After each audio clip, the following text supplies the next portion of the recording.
होता बड़ा दास नहीं भाई रे, रोजे ही लाइव चल से खाई रे।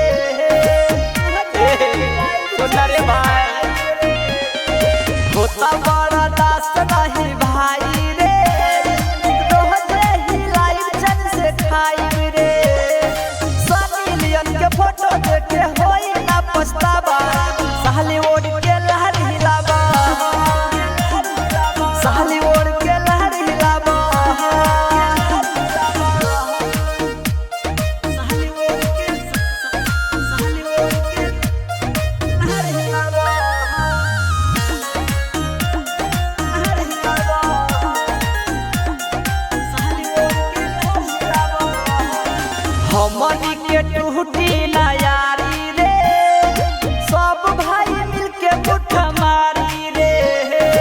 ए भाई लाइन से पहले हम मारे। यही बात जनहित में जारी रे,